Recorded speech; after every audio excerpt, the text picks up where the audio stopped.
Admiral William Carter stood on the bridge of the EDF Defiant, Earth's newest and most advanced warship. His weathered face showed no emotion as he looked at the huge galactic Empire ship hanging above Earth.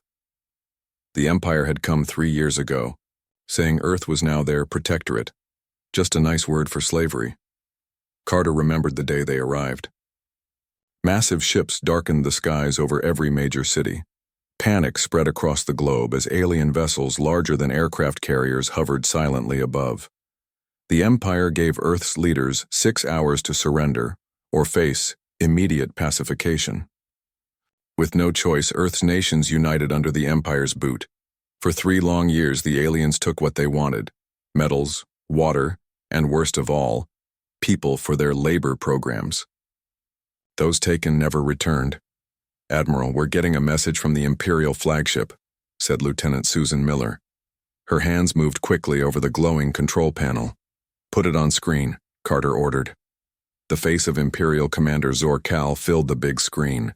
His purple skin and 4 yellow eyes made many humans uncomfortable, but Carter had seen him too many times to care anymore. "Admiral Carter, you must come to our ship now. We need to talk about the resources your world owes us," Zor-Kal said, rudely. "Earth has not given us enough materials for the 3rd time in a row." Behind Carter, the bridge crew tensed. They knew what was coming. For months, Earth had been giving less and less to the Empire, claiming mining accidents and production problems. It was all part of the plan.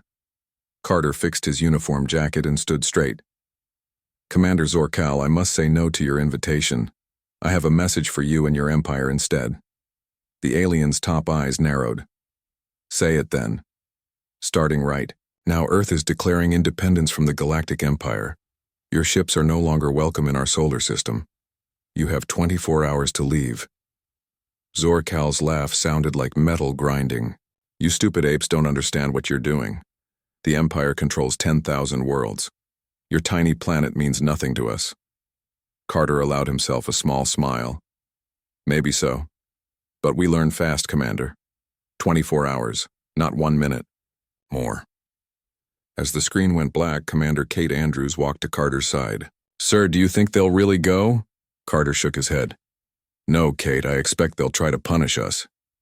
He turned to face the bridge crew. "Which is exactly what we've prepared for." The bridge fell silent. Everyone knew the risks. Earth's population of 9 billion against an empire of 10,000 worlds seemed like suicide, but they had spent 3 years getting ready while pretending to obey. "Lieutenant Sam Johnson, send the activation codes to all Earth defense bases," Carter ordered. "Yes, sir." "Sending now," Johnson replied, his fingers flying across the control panel. Across Earth, hidden defense platforms powered up. In secret underground bases, soldiers prepared special weapons they had copied from stolen Empire technology. On the dark side of the moon, 500 fighter ships waited for the signal to launch. "Commander Andrews, what's the status of Operation Trojan?" Carter asked. Kate checked her tablet. "All systems ready, sir. The virus is in place. If they try to use their main weapons against Earth, the backdoor program will activate." Carter nodded. For 3 years, Earth's best computer experts had been studying Empire technology. 6 months ago, they managed to plant a secret virus in the Empire's weapon systems. The aliens had no idea. "And Project Phoenix?" Carter asked. "The evacuation ships are ready," Kate confirmed. "If things go wrong, we can get at least 30 million people to the Mars colonies." Carter walked to the large window at the front of the bridge. Earth looked peaceful from orbit. Blue oceans, white clouds, green and brown land masses. He thought about all the people down there who didn't know what was about to happen. Only high-ranking military and government officials knew about today's declaration. "Sir," called Lieutenant Miller, "we're getting reports that Imperial troops are moving toward their ships at all Earth bases. They're calling in their ground forces."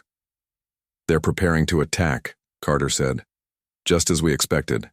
He turned to Communications Officer Peter Wells. "Send the message to all Earth military commands. Operation Independence is now active." Wells nodded. "Yes, sir. Sending now." All around the planet, hidden weapons emerged from underground bunkers, abandoned buildings, and underwater bases. Satellite jammers activated, blocking the Empire's communications. In every city where Empire soldiers were boarding their ships, hidden EMP devices powered up, ready to disable their technology. Carter picked up the ship-wide communication device. Attention all crew of the EDF Defiant. For 3 years we have lived under alien rule. We have watched our resources stolen, our people taken, our dignity stripped away. Today, that ends. He paused, looking around at the determined faces of his bridge crew. We are not just fighting for ourselves. We fight for everyone who came before us, who built our civilization over thousands of years. We fight for those who will come after us, who deserve to be free. The Empire thinks we are weak. They think we are primitive. Today, we prove them wrong. A cheer went up from the crew. Carter held up his hand for silence. Make no mistake, this will not be easy. The Empire is powerful. But they have one weakness we don't. They underestimate humanity. They don't understand that humans have always fought hardest when our backs are against the wall. He put down the communication device and turned to Kate. Send word to the lunar base. Launch all fighters. On the dark side of the moon, bay doors opened and hundreds of Earth fighters streamed out. They had been built in secret, using copied Empire technology combined with human ingenuity. Sir, the Empire ships are moving. 3 cruisers are taking positions around our major cities, reported Johnson. Carter nodded. Let them come. Activate all ground defenses. The ultimatum had been delivered. Now Earth would show the Galactic Empire that humans were not to be underestimated. The fight for freedom had begun. The Empire's answer came 18 hours later, not with a retreat but with war. Admiral, multiple ships coming out of hyperspace, shouted Officer Paul Wilson. Despite his training, his voice shook a little. Carter rushed to the main view screen. 7 Imperial destroyer ships appeared around Earth, their dark metal hulls gleaming in the sunlight. Each one was 5 times bigger than the largest human ship. They're moving into attack positions around our orbital defense platforms, Paul said, his fingers flying over the control screen. Admiral Carter nodded. He had expected this. The Empire never backed down. They wouldn't let one small planet challenge their power. All ships hold your positions, Carter ordered over the radio. Defense grid, stand by. Let them strike first. The Imperial ships surrounded Earth like hungry wolves, their weapon systems powered up, showing bright energy readings on all Earth monitors. In the command center below Earth's surface, General Frank Davis watched the same scene. Are the shield generators ready? He asked the room of engineers and soldiers. Yes, sir, replied Chief Engineer Nancy White. But we don't know if they'll work against their strongest weapons. We've never tested them in real combat. Davis nodded, grimly. Today we find out. Back on the Defiant, Lieutenant Susan called out, Sir, we're getting a message from the lead destroyer. A different alien appeared on screen, an Imperial admiral with fancy armor and a face covered in ritual scars. This is Admiral Vexnor of the Imperial Fleet. Your foolish declaration is noted as rebellion against the mighty Empire. Prepare to be destroyed. Before Carter could answer, the screen went black. Seconds later, the Imperial ships opened fire. On Earth's defense platforms, bright energy beams cut through space, hitting the seemingly weak human defenses. They've taken the bait, Carter whispered, then spoke louder. Activate Project Aegis now. What the Empire didn't know was that Earth's defense platforms contained technology humans had kept secret, quantum shield generators. When Imperial weapons hit the platforms, the shields not only absorbed the attacks but sent them back with double the power. 3 Imperial destroyers were hit by their own weapon fire, their hulls breaking apart in massive explosions. It worked, Kate shouted, forgetting military protocol for a moment. All ships attack pattern Delta, Carter ordered. The Earth Defense Fleet came out from hiding positions behind Earth's moon, rushing toward the surprised Imperial forces. Commander Kate Andrews coordinated the fleet's movements from her station. The Empire always thinks we're weak and helpless. Time to show them how wrong they are. Earth ships, though smaller than the Imperial vessels, were faster and more maneuverable. They swarmed around the larger enemy ships, targeting weak points that human engineers had identified during 3 years of secret study. On one of the Imperial destroyers, Commander Grelvak watched in horror as his ship's shields failed. "Impossible," he shouted at his crew. "These primitives shouldn't have weapons that can penetrate our defenses." "Sir, they're using our own technology against us," his science officer reported. "They've somehow copied and modified our shield frequencies." Grelvak had no time to report this finding. A barrage of missiles from 3 Earth ships tore through his vessel's command center, killing everyone instantly. Back on the Defiant, Carter watched the battle unfold. "Status report," he demanded. 2 more Imperial destroyers heavily damaged, Paul reported. "They're trying to retreat." "Don't let them escape," Carter ordered. "If they report back what they've seen here, the Empire will adjust their tactics." Earth fighters swarmed around the damaged Imperial ships, targeting their engines. On the ground, massive energy cannons fired upward from hidden mountain bases, adding to the barrage. The battle lasted just 2 hours. When it ended, 5 Imperial destroyers had been destroyed or disabled. The remaining 2 jumped to hyperspace with serious damage. The bridge crew of the Defiant cheered. Humans across the world watched on screens as the mighty Empire retreated for the first time in its history. But Admiral Carter didn't join the celebration.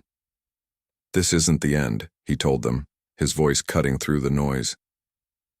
"This was just their first response. We've bloodied their nose, but now the Empire will come at us with everything they have."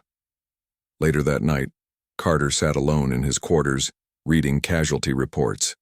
The victory had cost them 327 human lives lost in the battle, a small number compared to what could have happened, but each name weighed heavy on his heart. He thought of his wife and daughter in the underground shelter beneath the old Rocky Mountains. He had sent them there before the declaration, knowing what might come. Billions of people were still on Earth's surface, many unaware of how close they had come to destruction today. A knock at his door interrupted his thoughts. "Enter," he called. Kate Andrews stepped in, looking tired but determined. "The Defense Council is meeting in 10 minutes. They want to discuss next steps." Carter nodded and stood up. "The Empire will analyze what happened today. They'll come back with new tactics, ways to counter our defenses." "How much time do you think we have?" Kate asked. "A month, maybe less." Carter gathered his tablet and uniform jacket. "They'll need to assemble a bigger fleet. The Emperor himself will get involved now." As they walked through the corridor toward the meeting room, Kate asked the question many were thinking. Can we really win this? Against an empire of 10,000 worlds? Carter stopped walking and looked at her. "We don't need to defeat their entire empire. We just need to make them decide that Earth isn't worth the cost." "And if they don't make that decision?" Kate pressed. Carter's face grew serious. "Then we fight until the last human. Because living under the Empire isn't living at all. You've seen what they do to worlds that surrender." Kate nodded.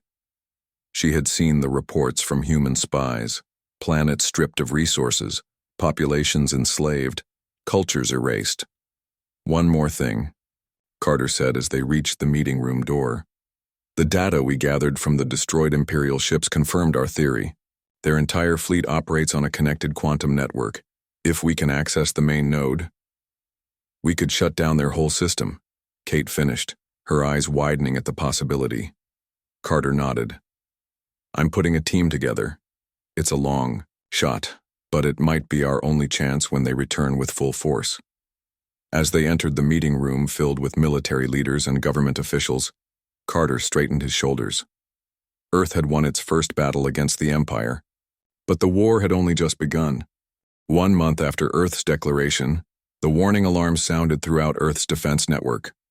"Multiple hyperspace signatures detected," Paul shouted on the Defiance bridge.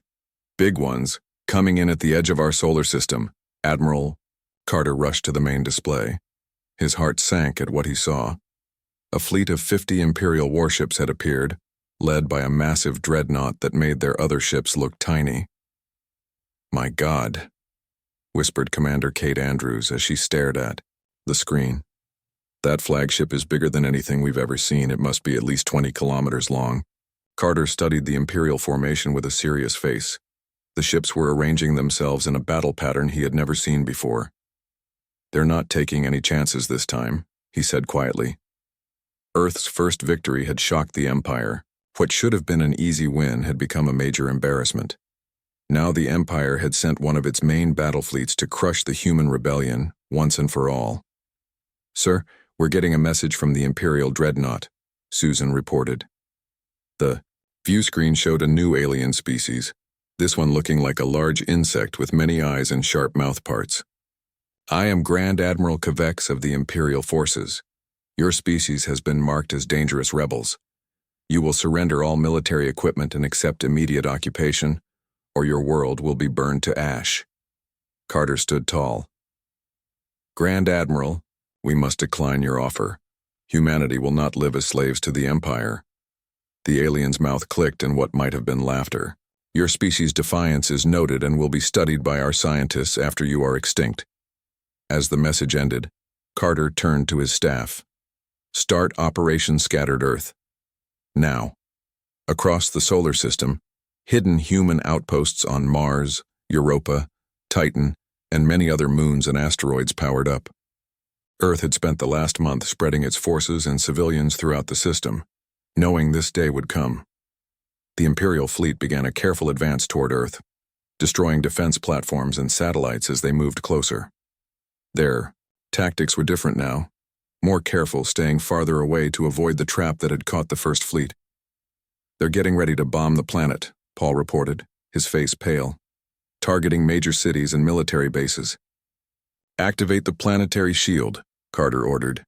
Engineer Laura Foster spoke up from her station. "Sir, the shield can only hold for about 6 hours against that kind of attack." Carter nodded. "It won't need to hold longer than that. All ships, prepare to start Operation Hornet's Nest." Laura looked worried. "Sir, are you sure? We've never tested the drone swarms in actual combat. The simulations show only a 60% success rate. It's the best chance we have," Carter said firmly. "Begin launch sequence." As the Imperial fleet moved into position to attack Earth, they failed to notice thousands of small objects detaching from asteroids and orbital stations throughout the system. Earth's scientists had built swarms of drone fighters, each carrying a single but powerful weapon. On the Imperial Dreadnought, Grand Admiral Kvex watched Earth with cold eyes. "Begin the bombardment. Target their major population centers first." "Sir," his second-in-command reported suddenly, "we're detecting multiple small objects approaching from all directions." "What objects?" Kvex demanded. "Show me." The view screen changed to show thousands of tiny craft rushing toward the Imperial fleet from every direction. Before Kvex could give new orders, the first wave of drones hit. Each drone targeted a specific weak point in Imperial ship design that Earth's engineers had identified. Some drones attacked shield generators. Others targeted weapon systems. Many simply crashed into engine exhaust ports at high speed, causing internal damage. "Return fire!" Kvex screamed as his flagship shuddered from multiple impacts. "Destroy those things." But the drones were too small and too many. Imperial weapons were designed to fight large ships, not swarms of tiny attackers. It was like trying to swat mosquitoes with a baseball bat. Human ships joined the attack using hit-and-run tactics. They would jump in, fire at already damaged areas, then retreat before the Empire could respond. On the Defiant, Carter watched the battle unfold. "Status report," he demanded. "Drone swarms performing better than expected," Kate replied, excitement in her voice. "Imperial ships are having trouble targeting them. We've already disabled the weapons on 3 of their cruisers." "Sir," Paul added, "the planetary shield is holding. Their bombardment isn't getting through." For 6 hours the battle raged across the solar system. Imperial ships struggled to defend against attacks coming from all directions. Human fighters ducked and weaved between the larger vessels, striking quickly then running. By the time the Empire's forces regrouped, they had lost 17 ships, including one of their heavy cruisers. The remaining Imperial vessels pulled back to a defensive position, temporarily stopping their attack on Earth. In the Defiant's war room, Carter met with his commanders. The room was filled with tired but hopeful faces. "We've won the second round," Carter told them, "but this fight is far from over. The Empire doesn't retreat. They regroup and come back stronger. At least we've shown them that taking Earth will cost them dearly. Kate said, studying the tactical display showing the positions of both fleets. Carter nodded seriously. And that's our only advantage. We need to make every Imperial victory so costly that they question whether Earth is worth the price. General Davis spoke up. The drone swarms exceeded expectations, but we used almost 80% of our supply. We can't fight another battle like this one. And the planetary shield was damaged in multiple sectors, Laura added. It's currently at 40% capacity. Another 6 hours of bombardment and it will fail completely. The room fell silent as everyone considered what this meant. Earth had survived the first assault, but they couldn't keep fighting this way. There is one option we haven't discussed, Carter said finally. Project Blacklight. Several officers shifted uncomfortably. Project Blacklight was their most dangerous plan. A direct attack on the Imperial dreadnought itself. Sir, Kate said carefully, Blacklight has less than a 30% chance of success. And even if it works, I know the risks. Carter, cut in. But we're running out of options. If we can take out their command ship, it might buy us the time we need. He walked to the window and looked out at Earth hanging beautiful and blue in space. The Empire thinks we're fighting to protect our planet, but we're really fighting for something more important. The right of every species to live free from tyranny. Carter turned back to face the room. Prepare a briefing on Blacklight. We'll present it to the Council in 3 hours. If they approve, we launch tomorrow. As the meeting ended and people filed out, Kate stayed behind. William, she said quietly, using his first name for the first time in years. Are you sure about this? Blacklight could cost us everything. Carter's eyes showed his fatigue, but also his determination. Kate, when the Empire first came, they gave us 2 choices, surrender or die. But humans have always found a third choice. We make our own path. He picked up a tablet showing the Imperial fleet. The Empire has never faced a species that refused to give up. They don't understand what we're capable of when everything we love is threatened. It's time we showed them. Kate nodded slowly. I'll prepare the Special Forces team. If we're doing this, we're going to need the best. As she left, Carter looked once more at Earth. Somewhere down there, his family was waiting. Like billions of others, they were counting on him to find a way to win this impossible war. The Empire had brought its full might to crush humanity. But they were about to learn that humans fought hardest when their backs were against the wall. 3 days after the major battle, Admiral Carter called an emergency meeting with Earth's top scientists and military leaders in the Underground Command Center. The planetary shield will fail within 48 hours, he explained, pointing to the glowing map showing weak points in Earth's defenses. When it does, the Empire will start bombing the surface. We need to end this before that happens. Dr. Alan Bishop, head of Earth's Alien Technology Division, stepped forward. We may have a solution, Admiral. For the past 3 years, we've been studying the Empire's communication system. We think we've found a major weakness. The room grew quiet as Bishop activated a new hologram showing complex technical diagrams. The Empire's ships work on a unified quantum network. It lets them talk to each other instantly across huge distances, but it also creates a potential problem for them. Engineer Laura Foster continued the explanation. We've developed what we call a quantum cascade virus. Once uploaded into their network, it will spread to all connected Imperial systems, temporarily shutting down their ship's main functions. How temporarily? Carter asked. 3 minutes at most, Bishop replied. But in space combat, 3 minutes is an eternity, Kate finished. Carter studied the diagrams. What's the catch? Bishop and Foster exchanged glances. The virus must be uploaded directly into the command center of an Imperial ship. Someone has to board their dreadnought. Silence fell over the room as everyone realized what this meant. It would be a suicide mission. Carter stood straighter.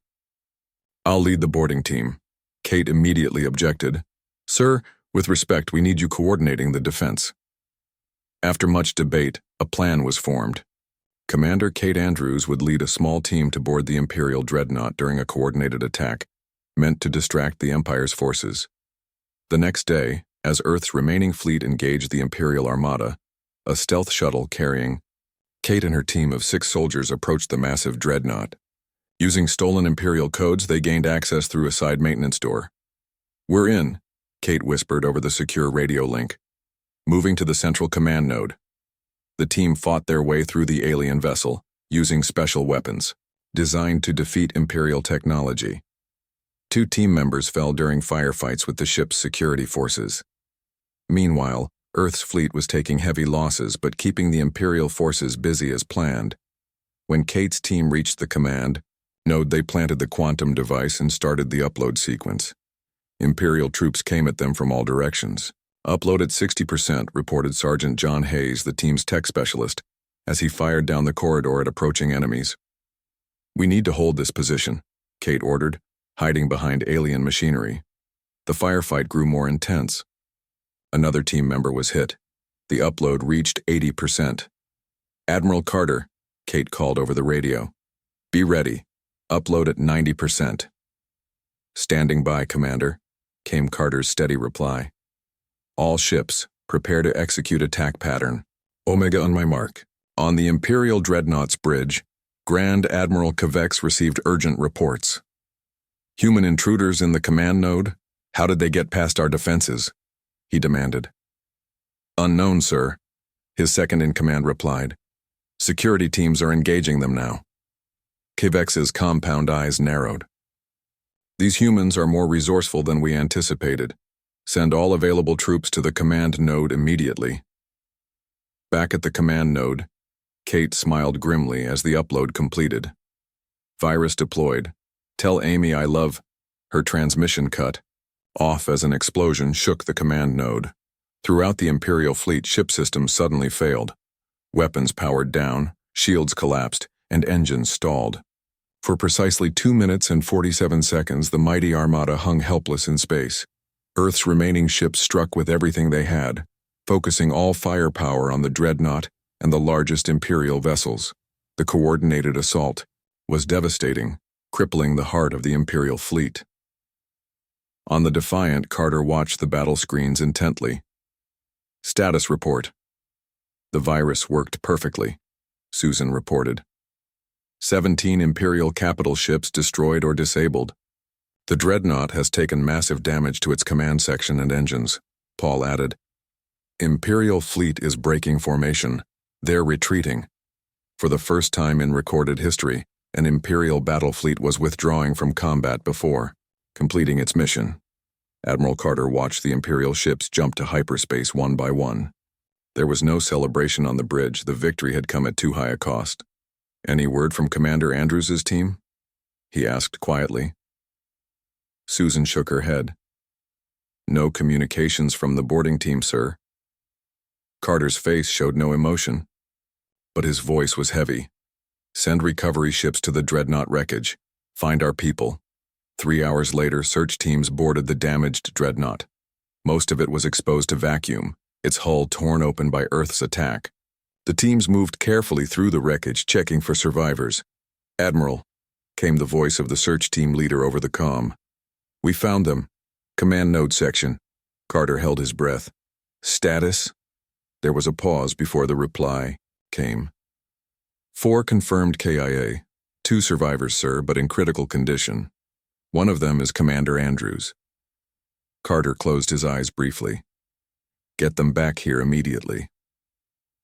In the medical bay, Carter stood by Kate's bed. She was badly injured, her body covered in burns and wounds. The doctors had induced a coma to help her heal. "Will she survive?" Carter asked the chief medical officer. Dr. Olivia Martinez nodded. "She's stable. The commander is tough. Lost a lot of blood, but we expect her to pull through." Carter placed a hand gently on Kate's shoulder. "You did it, Kate.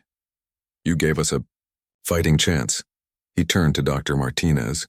"What about the Imperial prisoners, the ones we captured from the damaged vessels?" "Most are recovering well," she replied. "And they're talking. The insectoid species seems particularly willing to share information." Carter nodded. "Good. I want to know everything they can tell us about the Empire, where they're vulnerable, how they might respond to this defeat." Later, in a secure room, Carter interviewed one of the captured Imperial officers. The alien was a lower-ranking member of Kavex's staff who had survived the attack on the dreadnought. "The Empire has never retreated before," Carter said. "Why? Did they run this time?" The alien's compound eyes blinked slowly. "The Emperor will not be pleased. Kavex will be executed for this failure." "That doesn't answer my question," Carter pressed. The alien seemed to hesitate. "You should know. Yours is not the only world that has resisted. There are others." Carter tried not to show his surprise.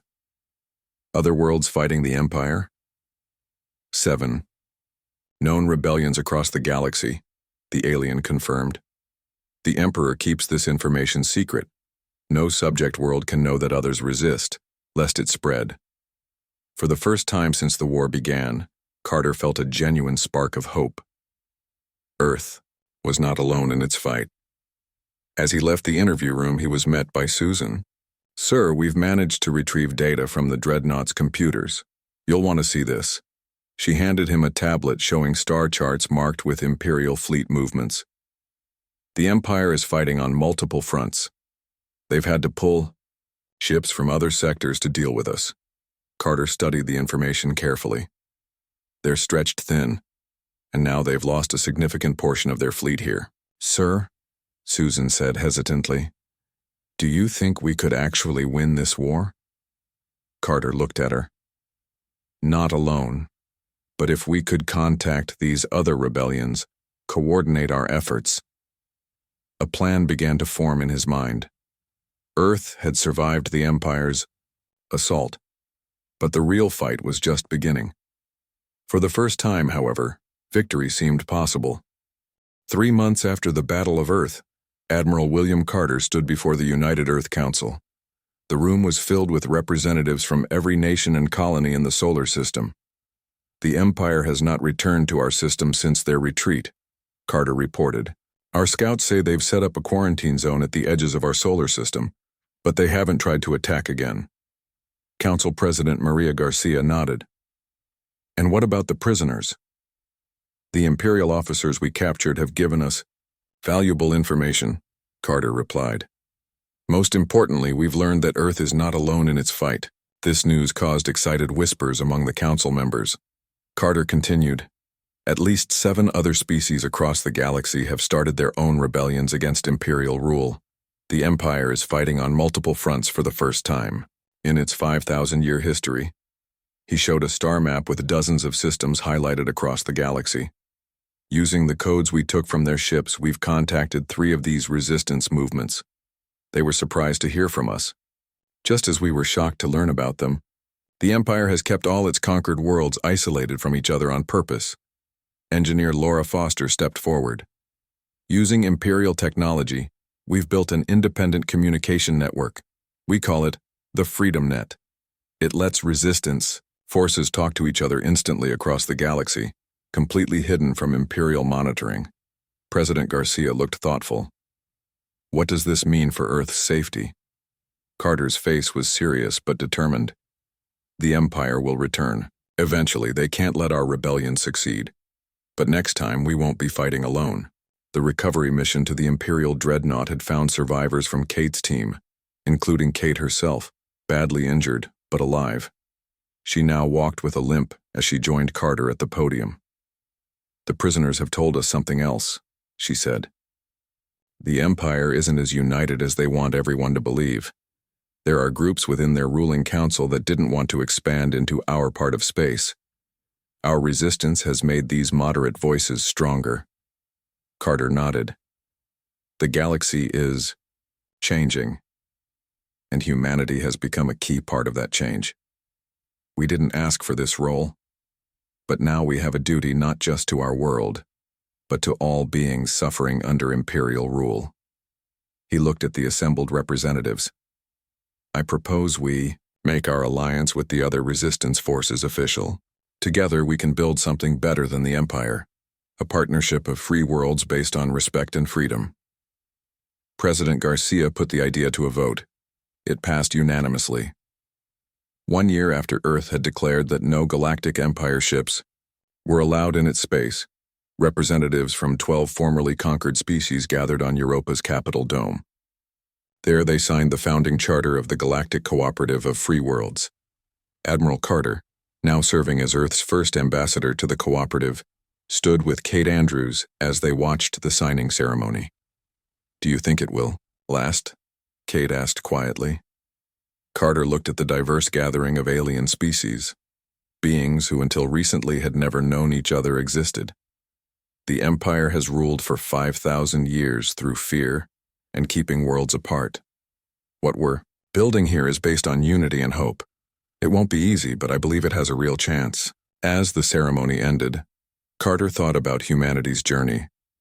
In just 4 years, they had gone from a single isolated world learning they weren't alone in the universe to becoming the spark that started a galactic revolution. Earth's declaration, what had seemed like foolish defiance from a tiny world, had become the first step toward a new galactic order. And somewhere in distant imperial space, the Empire's rulers were beginning to understand that they had greatly underestimated the determination of a species called humans.